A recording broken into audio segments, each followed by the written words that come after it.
I'm James Lynch, and this is my stock report for UFC Vegas 101, taking a look at the biggest winners and losers from the event. And this is the first one of 2025. Happy to do this series again. You guys seemed to like it last year. Just wanted to mention that as a quick sidebar, but this is an easy one. Biggest stock riser on this card, without a doubt, is Mackenzie Dern. First submission loss for Amanda Rebus. She was an underdog. This is a big fight for Dern because if she lost this fight, obviously, the UFC's been wanting to get Dern in a title opportunity for quite some time, and she keeps having these moments where she'll lose key fights, and this was a good opportunity for her, main event, and she goes out there and gets a finish. Doesn't get much better than that. Mackenzie Dern, plus 160 underdog, coming through and getting the third round submission victory over Amanda Rebus. Doesn't get much better than this. And again, when it comes to the strawweight division, they need to start building other names in the weight class. Obviously, we got the title fight coming up here soon between Weili Zhang and Tatiana Suarez, but Dern, could make a case here. Honestly, I know it's an interesting division right now as far as where the UFC's going in that weight class. But if you look at it there, I'm just going to bring up the women. It's always at the bottom. I always forget. Obviously you got Verna in the mix as well, and a few other names, but Dern with this win and her popularity and the marketing side of things wouldn't surprise me if she could leapfrog some of these women as well. But big win there for Dern. She's the biggest stock riser on this card. Second biggest stock riser on this card. Now, maybe not the biggest stock riser in terms of where he belongs in the division, but he caught a lot of eyes tonight, and that's Cesar Almeida finishing Abdul Razak Al Hassan in the very first round. Everyone's going to be talking about this knockout over the weekend. And Cesar's gone the distance his last couple fights, hasn't been able to get that sort of signature finish. The UFC's been waiting for that. This is a guy that came over from Glory Kickboxing, fought Alex Pereira in kickboxing. They're trying to, get another Alex Pereira 2.0 here. And, he had that split decision loss to Kopylov. Now that's 2 straight wins. But getting a finish like this, very good for him. And I know, Razak's a little bit older, but this was the best case scenario for the UFC and for Cesar Almeida as well as he continues his rise. He's not a young guy. He's 36, so he needed a win like this.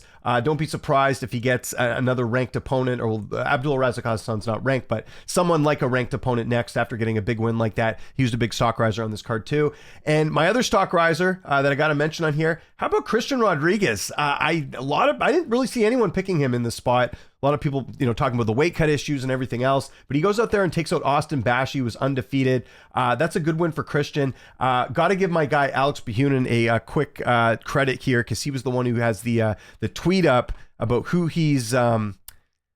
Christian Rodriguez has lost to, or who has defeated. It includes guys that were undefeated previously. You look at the list as far as who he's taken out here. Cameron Simon was undefeated, Isaac Dolgarian, and now Austin Bashley. So this is the prospect killer, Christian Rodriguez. Big win for him there as he looks to continue in the featherweight division. Of course, started his career at 135, had some tough weight cuts, and wasn't able to make the weight, and now he's finding new life in this weight class. So big win for him there. Did get the finish, but I put him there just because, again, underdog, coming off a pretty tough loss prior to this against Julian Erosa. So his stock goes up, and he kind of is back to where he was before the Erosa fight, in my opinion. So very big win there for Christian Rodriguez. We'll do a couple honorable mentions on this card. Got to talk about Puna Soriano. 31 seconds, he gets the knockout win. I talked about it on my preview show. I didn't think it was a slam dunk that Medic was going to win this one.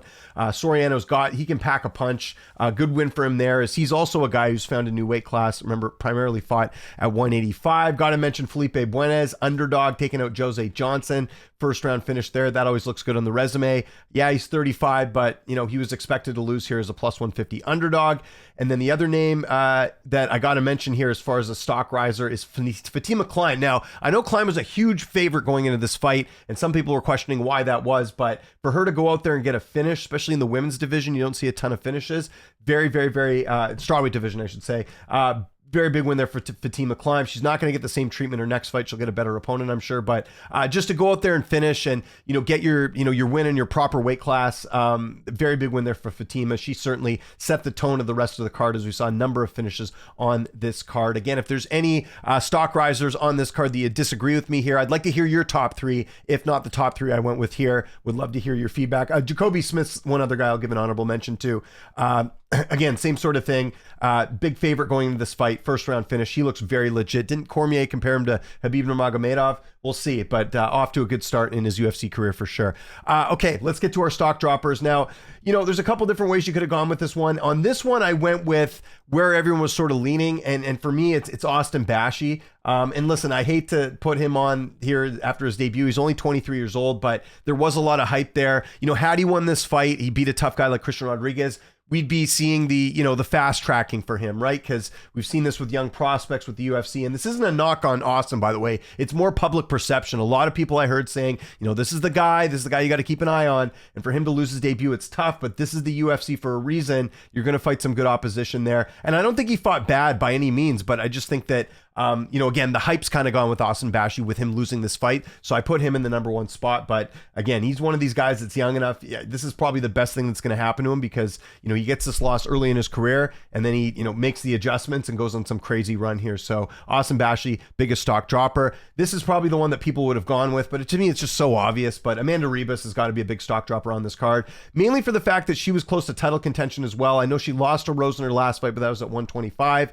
At 115, it's a whole different ball game. Again, there aren't any contenders that are sort of screaming out right now. Like even Verna, I don't think people are dying to see her fight for a title next, so to speak. So Rebus could have been that person, and she gets finished in this fight, in a fight that I thought was winnable for her, and a lot of other people did. She was the betting favorite. Wasn't able to keep it standing and wasn't able to outstrike Mackenzie Dern, and ultimately she paid the price, suffering her first submission loss. So Rebus has to be a stock dropper on here, just for the simple fact that she was potentially going to be in title contention with a win here. That was sort of a talking point going into this fight.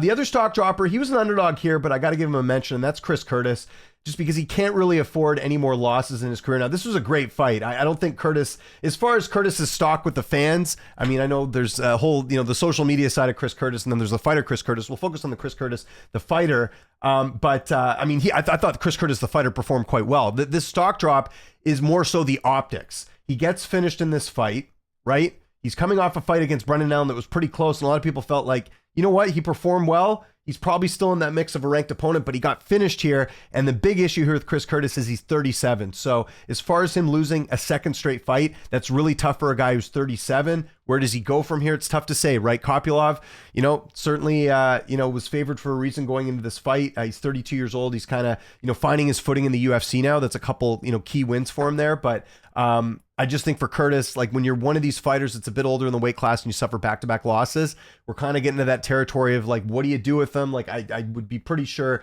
that Curtis's next fight's going to be against, either contender series guy or someone on the come up. I could see them doing that for Chris Curtis. So again, his stock drops just simply because of the optics of him being older and second straight loss. Got to give an honorable mention on the stock report.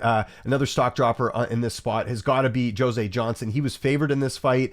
He's now suffered another loss in this new weight class, which was supposed to be, sort of a better path for him there. And now he's lost 3 of his last 4. He'll get another fight, I'm sure. And also he missed weight in this fight too, coming in at 0.5 over, if I'm not mistaken. It ended up being so I guess they made it a catch weight. Oh yeah, it's anyways, regardless, it says he missed weight. It's here on Tapology. That's what I was trying to get at. So yeah, Jose Johnson, 29 years old, kind of a tough loss for him there, as he is an honorable mention here on the stock report. So just wanted to mention those fighters and mention that. Now, like I always tell you guys at the end of this video, please give me your top 3, give me your bottom 3. We can do the well actually thing. We can go through my picks or whatever. That's fine. But I would like to hear your picks as well. It's very easy to criticize mine and not give any solutions. So give me your top 3, bottom 3, explain why, and we'll be cool there. And excited to do this series for the rest of the year. And by the way, before we go as well, let me know what you think of the new thumbnail. I'm trying to switch things up a little bit. Tell me if you guys like it or you like the old format. Again, let me know. Follow me on Twitter, TikTok, Instagram,